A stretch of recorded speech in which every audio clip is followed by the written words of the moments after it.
अनुमान मन की कल्पना है और अनुभव जिंदगी का सबक है। सच्ची खुशी तभी होती है जब आपकी सोच, कथन और कर्म में समानता हो। जीवन में कभी निराशा नहीं होना चाहिए, क्योंकि कमजोर आपका वक्त होता आप नहीं। जैसे तेल समाप्त हो जाने पर दीपक बुझ जाता है, उसी प्रकार कर्म के क्षीण हो जाने पर भाग्य भी नष्ट हो जाता है।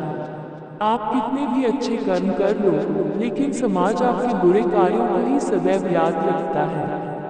इसलिए लोग क्या कहेंगे ये सोचने से बेहतर है कि आप अपना कर्म करें। जन्म लेने वाले के लिए मृत्यु उसी प्रकार निश्चित है जितना कि मरने वाले के लिए जन्म लेना।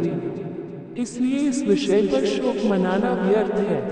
गीता में कहा गया है, जो इंसान किसी की कमी को पूरी करता है वो सही अर्थों में महान होता है। तुम्हारे साथ जो हुआ वह अच्छा हुआ, जो हो रहा है वो भी अच्छा है और जो होगा वो भी अच्छा होगा। गीता के अनुसार जिंदगी में हम कितने सही हैं और कितने गलत हैं ये केवल दो लोग जानते हैं, एक परमात्मा और दूसरी हमारी अंतरात्मा।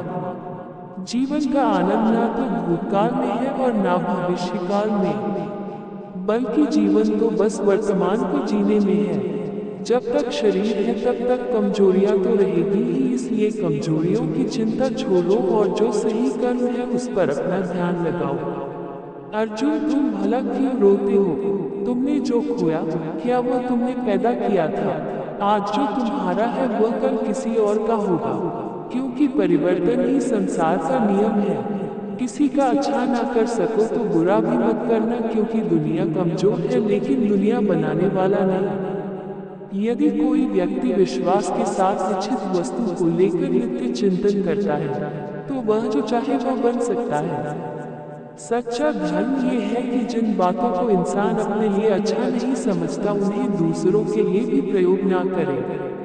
कोई भी व्यक्ति अपने विश्वास से बनता है, वह जैसा विश्वास करता है उसी अनुरूप बन जाता है। मन अशांत है और उसे नियंत्रित करना कठिन है, लेकिन अभ्यास से इसे वश में किया जा सकता है।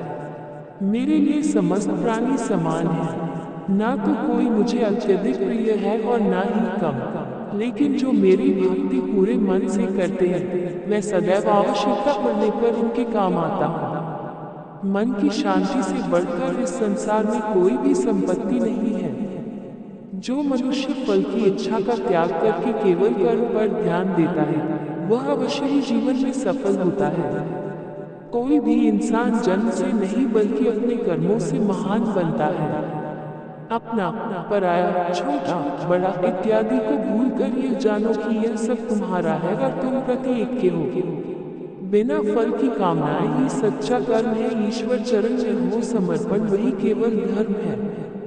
जो व्यक्ति क्रोध करता है उसके मन में भ्रम पैदा होता है, जिससे उसका बौद्धिक तर्क नष्ट हो जाता है और तभी व्यक्ति का धीरे धीरे पतन होने लगता है। गीता में लिखा है, जब इंसान की जरूरत बदल जाती है तब इंसान की बात करने का तरीका बदल जाता है। इस संपूर्ण संसार में अब कीर्ति मृत्यु से भी अधिक खराब होती है। सदैव संदेह करने वाले व्यक्ति के लिए प्रसन्नता न इस लोक में है न ही कहीं और। जीवन में सफलता का ताला दो चाबियों से खुलता है, एक कठिन परिश्रम और दूसरा दृढ़ संकल्प। जो मन को नियंत्रित नहीं करते उनके लिए वह शत्रु के समान कार्य करता है। कठिन परिश्रम से बचने के लिए व्यक्ति को भाग्य और ईश्वर की इच्छा जैसे बहानों के बजाय चुनौतियों का सामना करना चाहिए। गीता में कहा गया है, कोई भी अपने कर्म से भाग नहीं सकता, कर्म का फल तो भुगतना ही पड़ता है। मनुष्य को अपने कर्मों के अच्छे और बुरे फल के विषय में सदैव सोचकर चिंताग्रस्त नहीं होना चाहिए। मनुष्य अपने विश्वास से निर्मित होता है, जैसा वह विश्वास करता है वैसा वह बन जाता है। जो मनुष्य प्रतिदिन खाने, सोने और आमोद प्रमोद के कार्यों में लिप्त रहता है वह नियमित तौर पर योगाभ्यास करके समस्त क्लेशों से छुटकारा पा सकता है।